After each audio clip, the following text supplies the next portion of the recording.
네, 이 시간에는 하늘에는 영광, 땅에서는 평화라는 말씀의 제목으로 함께 은혜를 나누겠습니다.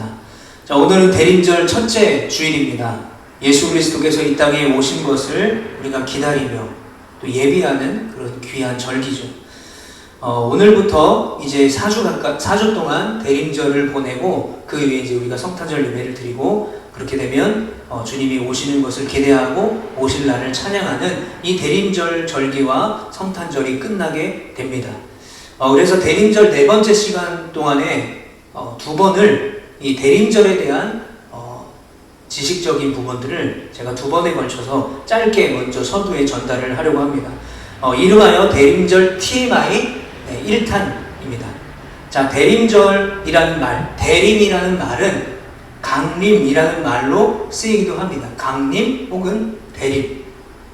자, 이 말에 어원이 있습니다. 어원은 어떤 말이냐면 오다라는 헬라어가 있어요. 바로 파루시아라는 헬라어가 있습니다. 이 파루시아는 오다라는 뜻을 가지고 있어요. 그런데 이 파루시아라는 헬라어를 라틴어로 바꾸면 뭐가 되냐면 바로 어드벤투스라는 말이 됩니다. 그래서 대림절을 어드벤트라고 불러요.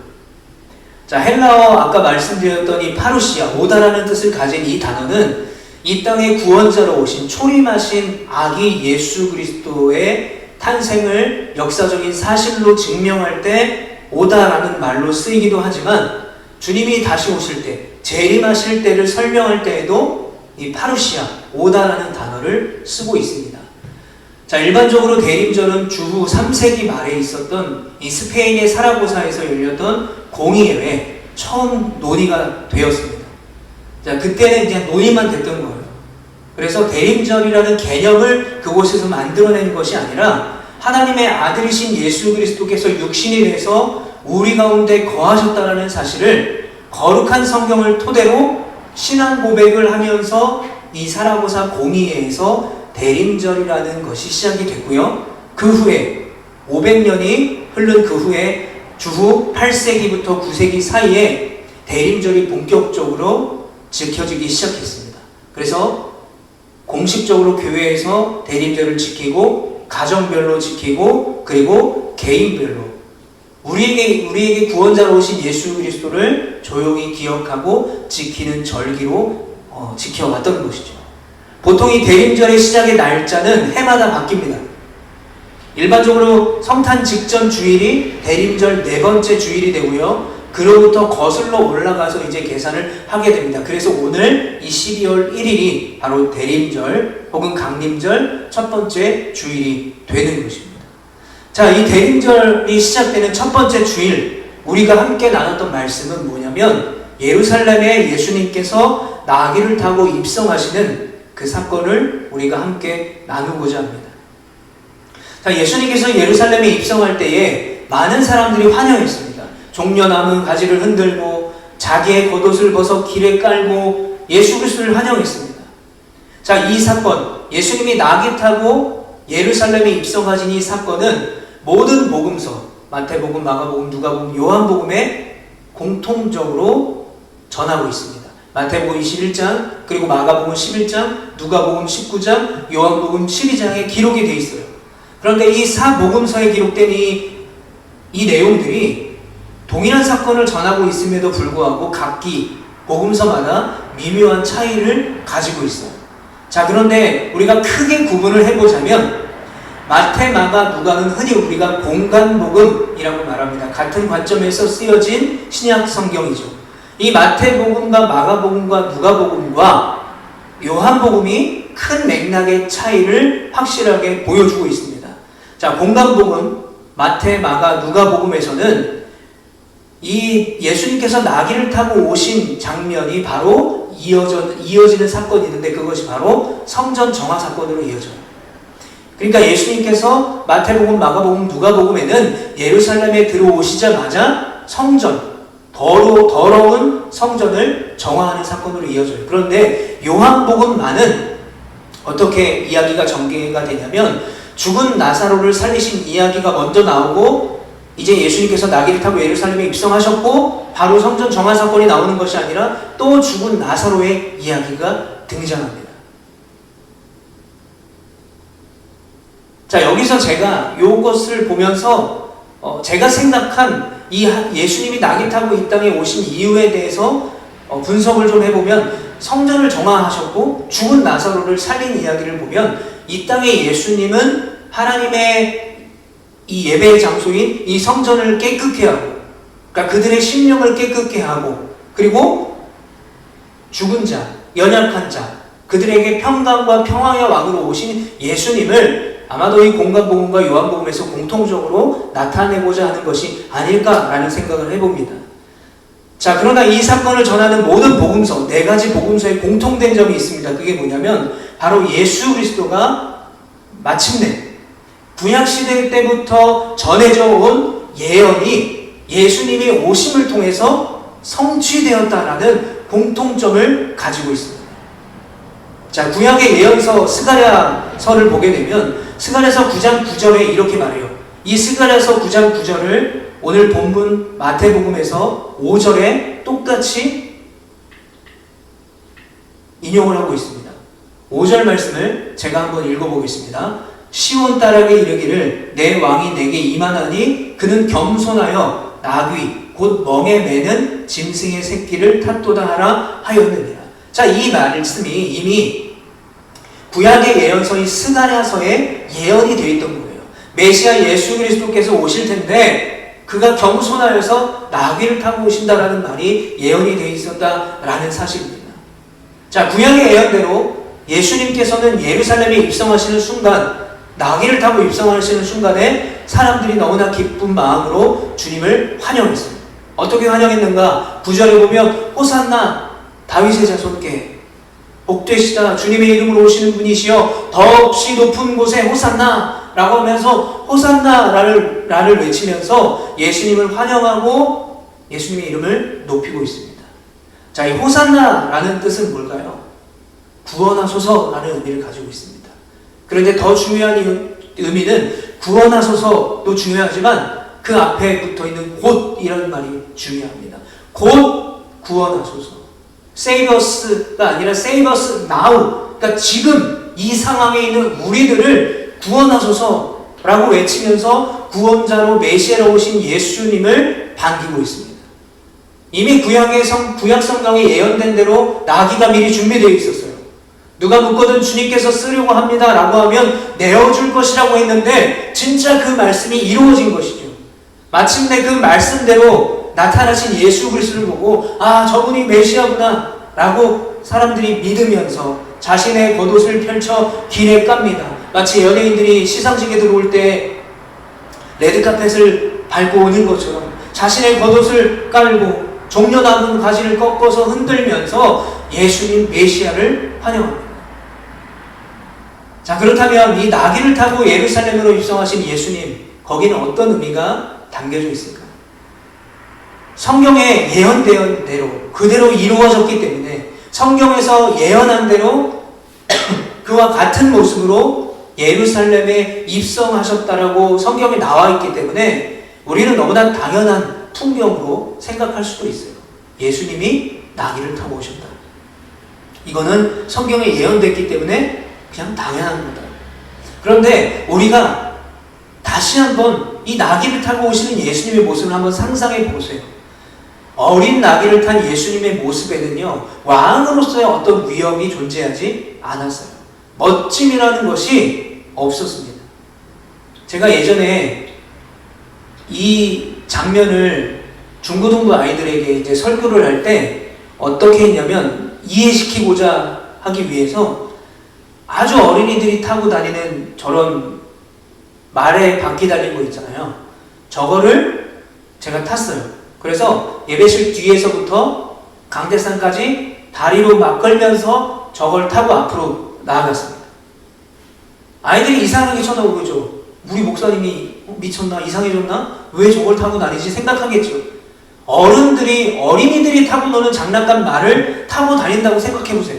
여러분, 어떤 사람이 길을 걷고 있는데 어떤 사람이 이런 거를 타고 다닌다고 생각해보세요. 이상하다라는 생각을 넘어서, 천박하다라는 행동을 넘어서 약간 정신이 나간 행동일 수도 있었던 것이죠. 여러분, 어린 나귀를 탄 예수님의 모습은 위엄이 전혀 없었어요. 이 땅에 왕으로 오시기에는 위풍당당한 모습이 전혀 없었습니다. 너무나 소박한 모습이었어요. 좋게 말하면 소박함이지 나쁘게 말하면 천해 보일 수가 있었던 것이죠. 그런데 우리가 성경의 역사를 살펴보면 이 이스라엘에서 한때 나귀가 지체 높은 사람들이 타는 짐승으로 여겨졌던 적이 있었대요. 그런데 이미 예수님이 오시기 아주 오래전부터 왕이 타는 짐승은, 높은 사람이 타는 짐승은 말로 바뀌었대요. 나귀는 그냥 천한 사람들이 타거나 아니면 사람이 타는 용도가 아니라 사람이 무겁게 들고 가는 그 짐을 실어 나르는 짐승의 몫을 한 것이 나귀였습니다. 그리고 나귀는 어떤 권위를 나타내거나 또는 전쟁에 나귀를 타고 나가서 싸울 수 있는 것에도 어울리지가 않았어요. 자, 그렇다면 왜 예수님께서는 그렇게 소박하고 천박한 흔히 말하는 폼이 안 나잖아요. 폼이 안 나는 그 나귀를 타고 나타나셨을까? 이런 상상을 해봤어요. 혹시나 예수님이 왕으로 멋지게 오시기 위해서 좋은 말을 막 찾았어요. 근데 좋은 말이 하나도 없는 거야. 그래서 찾다가 혹시나 없어서 나귀를 타고 오신 건 아닐까? 라는 상상을 해봤어요. 그런데 구약이 이미 예언이 됐잖아요. 메시아가 나귀를 타고 오실 것이다. 그러면 이미 왜 예수님이 나귀를 타고 오신다라고 예언이 됐을까라고 궁금해지기 시작했던 거죠. 자, 그 이유에 대해서 한번 살펴보면요. 이제 우리가 사도행전의 말씀을 가보면 사도행전 1장 6절에 보면 이렇게 말해요. 그들이 모였을 때에 예수께 여쭈어 이르되 주께서 이스라엘 나라를 회복하심이 이때이니까 하니. 자, 저 장면은 어떤 장면이냐면 여러분이 그림을 보시면 예수님의 손과 발에 못자국이 있죠.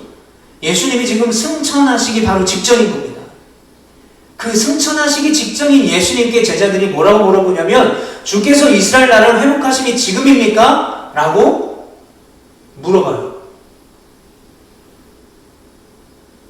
그러면 때를 한번 생각해 보세요. 이 때를. 그러면 예수님이 이미 십자가에 달려서 죽으셨다가 3일 만에 부활하셨죠. 그리고 제자들과 40일을 함께 하셨어요. 왜요? 40일을 함께 하셨어요.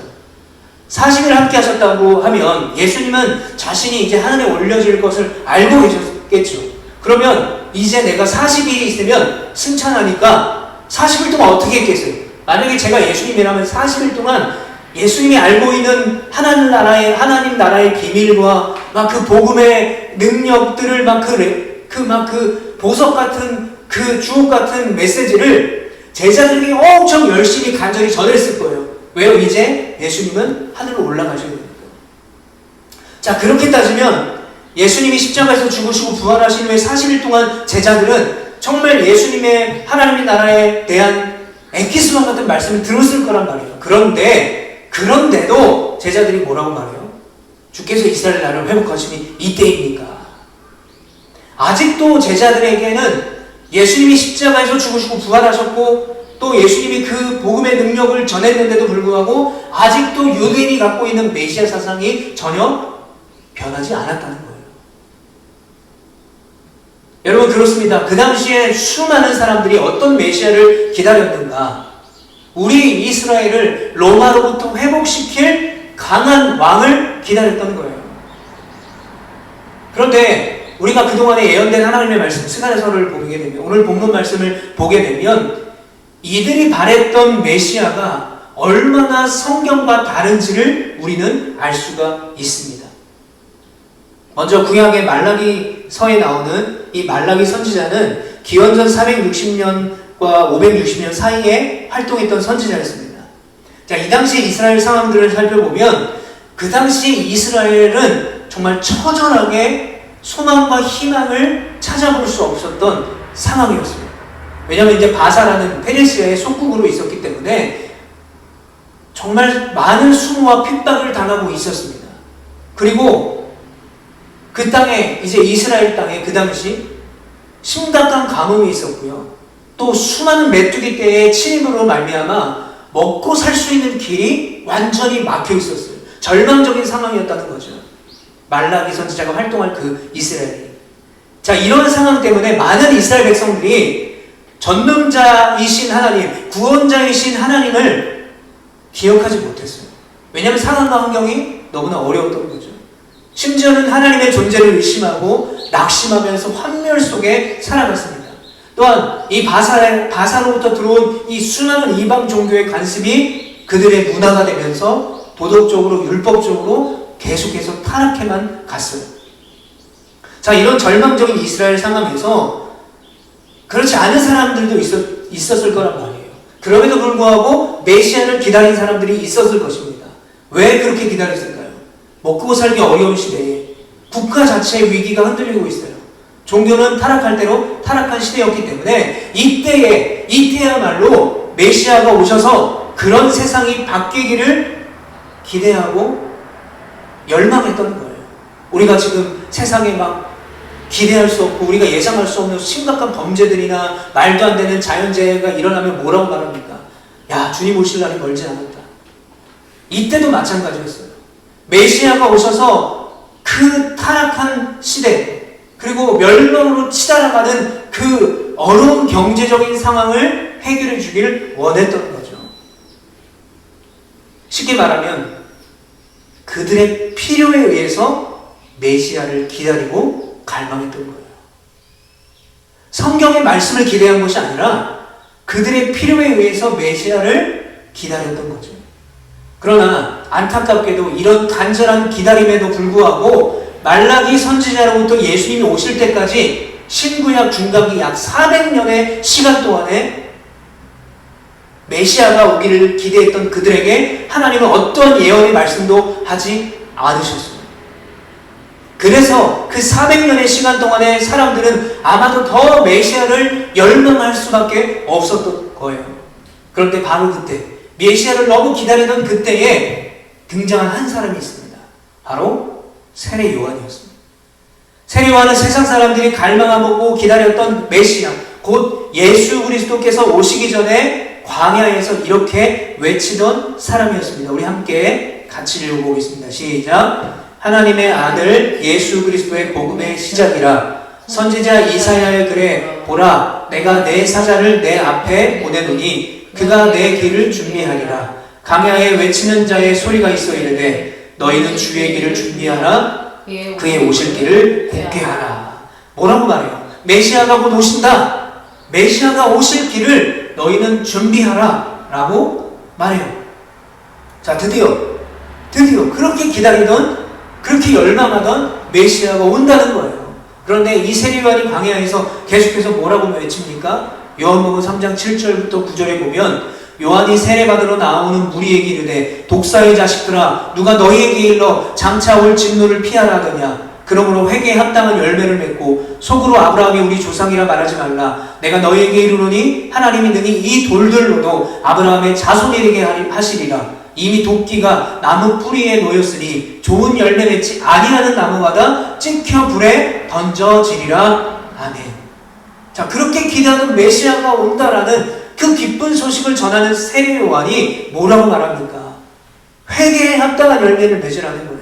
너희들이 회개에 합당한 열매를 맺지 못하고 좋은 열매를 맺지 못하면 어떻게 됩니까? 나무마다 찍혀, 도끼에 찍혀서 불에 던져진다는 거예요. 사람들이 기대했겠죠. 메시아가 온다는 소식을 듣고. 근데 세례 요한이 그 기대하고 있던 사람들에게 뭐라고 말해요? 회개하라는 거예요. 말라기서에도 이렇게 말합니다. 말라기서 3장 5절 말씀 함께 같이 읽어보겠습니다. 시작. 내가 심판하러 너희에게 임할 것이라. 점치는 자에게와 가늠하는 자에게와 거짓 맹세하는 자에게와 품꾼의 상태에 대하여 억울하게 하며 과부와 고아를 압제하며 나그네를 억울하게 하며 나를 경외하지 아니하는 자들에게 속히 증언하리라. 만군의 여호와가 말하였느니라. 아멘. 메시아가 오겠다라는 거죠. 그런데 이미 구약에 메시아의 예언이 시작되었고 그 마지막 그렇게 간절히 기대했던 말라기 선지자 때에 뭐라고 말해요? 내가 심판하러 너에게 임할 것이다 라는 거죠. 그리고 신약시대에 접어들어서 드디어 세례 요한이 메시아가 오신다라는 소식을 전했는데 뭐라고 말합니까? 회개하라는 거예요. 공통적인 메시지가 뭡니까? 회개하는 거죠. 회개. 메시아가 오실 길을 제대로 준비하라는 거예요. 당연한 구원은 없다라는 것입니다. 너희들이 필요로 메시아를 만들지 말라는 거예요. 너희들이 회개하지 않고 하나님을 사랑하지도 않고 하나님을 경외하지도 않고 또 과부와 고해를 압제하고 나그네를 억울하게 하는 이웃을 사랑하지 않으면서 무슨 메시아를 기다리냐라는 거죠. 이미 성전이 더러워졌고 종교 지도자들은 타락했고 수많은 이스라엘 백성들은 영적으로 무지했던 그 시기에 이스라엘 백성들이 기억해야 될 건 뭐예요? 바로 말라기서에 있는 예언과 요한의 회개하라는 메시지를 반드시 기억해야만 했던 것입니다. 그리고 그들이 기대했던 것처럼 화려하고 멋진 말을 타고 오시는 예수님이 아니라 이 땅에 강한 왕이 되셔서 로마를 무찌르는 그런 예수님 메시아가 아니라 나귀를 타고 예루살렘에 십자가에 달려 죽기 위해 돌아가시기 위해 이 땅에 오시는 그 구원자 예수님을 이들은 제대로 깨달아야 했던 것이죠. 그러므로 여러분 우리 역시 마찬가지입니다. 우리가 이제 대림절 첫째 주일을 보내는데 우리가 이 대림절을 보내면서 왜 예수님이 나귀를 타고 이 예루살렘에 들어오셨는가? 우리는 분명히 기억해야 돼요. 오늘 본문에서 예수님께서 나귀를 타고 예루살렘에 입성하신 이유는 바로 이런 의미입니다. 우리가 앞서서 나눈 것처럼 말라기서부터 예수님의 시대까지 많은 사람들이 메시아를 기대했죠. 그런데 그들이 기대했던 메시아는 어떤 메시아입니까? 페르시아의 핍박으로 인해 어려운 시대, 그 먹고 살기 어려운 시대로부터의 뭐였어요? 해방이었어요. 다윗과 같이 강한 왕이 오셔가지고 이 이스라엘을 로마의 압제로부터 해방시키는 거였어요.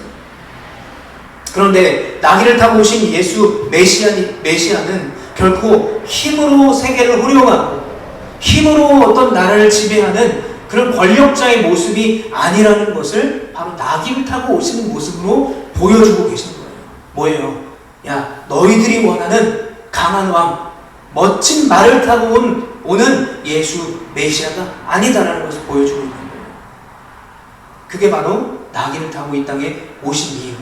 이미 구약성경에 그렇게 예언된 이유가 바로 여기에 있는 것입니다. 그래서 이 모습을 이미 스가랴는 분명하게 예언했어요.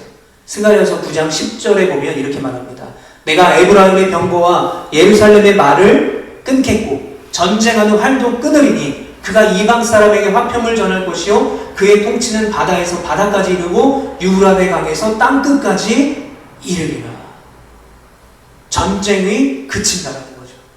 오히려 전쟁이 아니라 화평을 전한다고 말해요. 그리고 이 이사야서에서도 마찬가지입니다.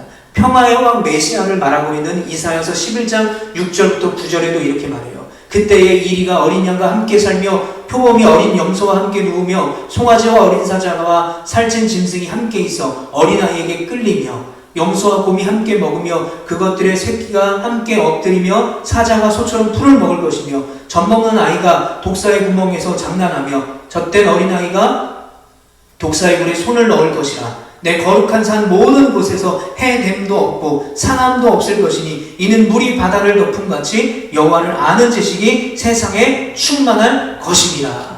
이게 메시아가 이 땅에 오시면 이루어질 일이라고 이사야 선지자가 이미 예언했다는 거예요. 어떤 세상입니까? 평화와 화평이 넘치는 세상이라는 거예요. 또 뭐라고 말합니까? 물이 바다 덮음같이 여호와를 아는 지식이 충만하다는 거예요. 이게 무슨 뜻일까요? 여호와를 아는 지식이 충만하다. 무슨 말일까요? 오늘 말씀에 적용해보면 메시아가 어떤 존재인가를 이들이 분명히 알고 있다는 거예요. 어떤 메시아인가요? 페르시아를 무찌르는 전쟁의 왕이 아니라 로마를 무찌르는 권력자인 왕인 메시아가 아니라 이 땅에 평화와 평강을 주시기 위해 오시는 메시아, 구원자 메시아라는 것을 여호와를 아는 지식이 충만했다는 거죠. 여러분 이 말씀을 보면서 여러분 지금 우리가 살아가는 이 세상을 한번 생각해 보세요. 여러분 이 땅에 일어나는 전쟁들을 한번 보세요. 이들이 왜 전쟁을 일으킵니까? 물론 전쟁을 일으킨 사람들은 나름의 명분이 있겠죠. 그런데 여러분 전쟁은 절대로 그 어떤 평화도 가져올 수가 없어요.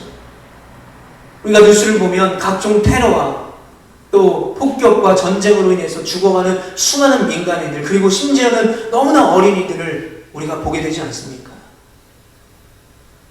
그래서 전쟁은 그 어디에도, 명분은 있지만 그 어디에도 평강과 평화는 존재하지 않아요. 사랑은 그 어디에도 찾아볼 수가 없어요. 인류에는요 전혀 찾아볼 수가 없는 거죠. 그러니까 이들이 기대했던 이 페르시아를 말과 병거와 전쟁으로 무너뜨리고 또 로마를 패망시키는 그런 메시아가 이 땅에 오는 것이 아니라는 것을 나귀로 타고 오신 예수님의 예루살렘 입성으로 증명하고 계신 것입니다.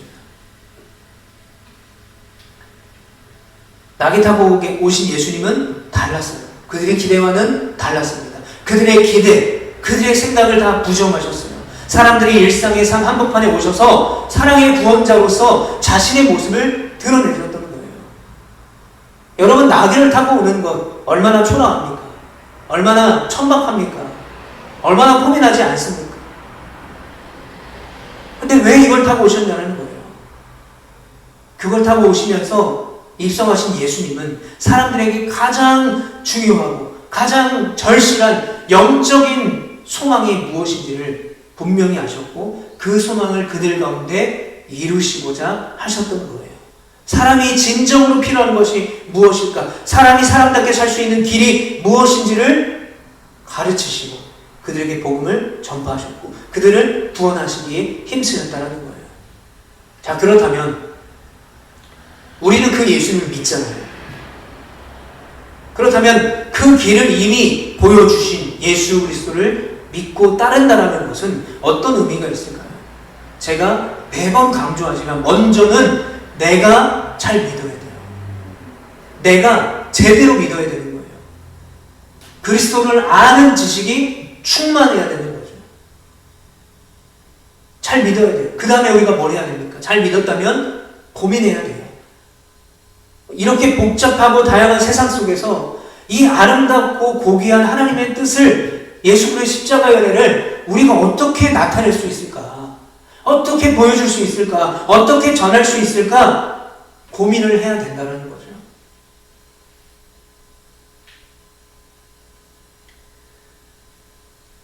이 몇 주 전부터 이제 아내와 교회 트리 장식을 열심히 했습니다. 물론 제가 한 거는 거의 없고요. 저희 아내의 주도로 이제 예쁜 이런 트리들과 또 우리가 대림절을 준비하며 성탄절을 준비하는 아름다운 장식이 됐어요. 근데 제가 이제 열심히 준비하는 아내에게 이렇게 얘기한 적이 있습니다. 너무 거기에 연연하지 마. 성도님이 없잖아. 근데 반대로 저희 아내가 저한테 뭐라고 말했냐면 너무 성도가 없는 것에 연연하지 마 라고 얘기했어요. 그래서 저는 그 생각을 갖고 있죠. 성도님이 오지 않는데 아무도 없는데 우리끼리만 예배를 드리는데 틀이나 이런 게 무슨 의미가 있을까라고 생각을 했던 적이 있었어요. 그런데 너무나 예쁜 이 모습들을 보니까 어떤 마음이 들었냐면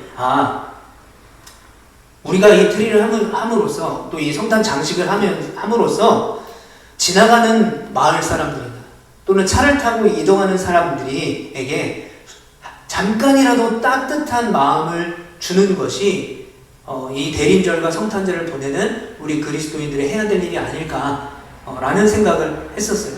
그리고 저쪽에 이제 조명을 이렇게 반짝이는 조명을 설치했는데 이쪽으로 가는 교회 마을 쪽으로 교회를 지나서 마을 쪽으로 가는 길이 굉장히 어두워요. 저희 원래 조명 간판이 있는데 그게 고장나서 못 켜고 있어요. 그래서 조금이라도 그들의 가는 길을 좀 밝히 비춰주자 이런 생각을 했던 거예요. 여러분, 우리가 어떻게 하면 이 땅의 구원자로 오신 예수님을 전할 수 있겠습니까?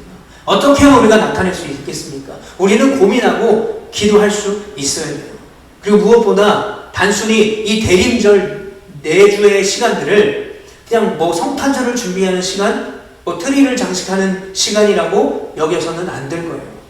또한 성탄절을 선물 주고받고 제가 중학교 때는 그게 너무 좋았던 것 같아요. 교회에서 이렇게 많이 또 해가지고 성탄절에 선물 주고받는 게 너무 설레고 좋았던 기억이 있어요. 성탄절에는 선물을 주고받는 것, 연말에 아름다운 트리와 겨울의 느낌이 좋아서 또는 캐롤송에 젖어서 성탄의 주인공인 예수님을 우리는 잊어서는 안 될 것입니다. 나를 구원하러 오신 예수님을 우리가 기억하고 감사하며 어떻게 하면 구원자로 오신 예수님 전하고 장차 오실 예수 그리스도의 재림을 우리가 어떻게 지혜롭게 준비할 수 있을까? 우리는 고민하고 기도할 수 있어야 하는 것입니다. 여러분, 이제 말씀을 정리하겠습니다. 대림절 첫 번째 주일을 시작하면서 우리는 이렇게 되었으면 좋겠어요. 첫 번째, 구원자 예수 그리스도의 은혜에 감사하면 좋겠습니다. 나를 위해 구원자로 오신 예수 그리스도, 그 예수님의 십자가의 은혜를 기억하며 우리가 먼저 감사할 수 있어야 돼요. 두 번째, 우리가 꾸미는 성탄의 저런 장신구 하나하나, 그리고 전구 하나하나, 그리고 이 성탄절을 준비하는 교회의 모든 과정들을 하나까지도, 그 모든 것이 다 하나님의 살아계심을 세상에 나타내는 도구가 되었으면 좋겠습니다. 그리고 나의 죄를 위해 이 땅에 오신 예수 그리스도의 그 은혜와 그 영광을 묵상하며 감사하는 이 대림절의 시간이 되기를 원합니다. 죄로 인해서 온전한 안식이 깨졌잖아요. 죄로 인해서 하나님과의 평강과 평화의 관계가 깨어졌잖아요. 그런데 예수님께서 이 땅에 오셔서 십자가에 달려 죽으셔서 우리가 그 하나님과 다시 화평하게 되었기 때문에 우리 역시 그 화평과 평화를 누리고 있기 때문에 우리가 화평과 평화의 도구로 이 세상 가운데 쓰임받기를 간절히 축복합니다. 그래서 그렇게 우리 모두가 하나님의 영광을 위해 쓰임받기를 원해요. 또한 우리 그리스도인들, 이 땅에 있는 모든 그리스도인들과 이 땅의 교회들이 우리 교회만의 대림절, 우리 교회만의 성탄절이 아니라, 우리 가정만의 성탄절, 우리 가정만의 대림절이 아니라 우리의 이웃들을 돌아보며 섬기며 함께 갚을 수 없는 그 은혜의 사랑을 주신 그 귀한 사랑을 나눌 수 있는 이 대림절과 이 성탄절의 시간들이 되기를 간절히 축복합니다. 그래서 하나님께는 우리가 영광을 돌리고 우리가 살아가는 이 땅에는 평강의 왕으로 이 땅에 오신, 평화의 왕으로 오셨던 그 예수 그리스도 메시아의 평화를 전할 수 있고 만들어낼 수 있는데 귀하게 쓰임받을 수 있는 우리 제주로와 교회와 이곳에 모인 모든 하나님의 자녀들과 또 이 땅의 많은 교회들과 성도들이 되기를 간절히 축복합니다.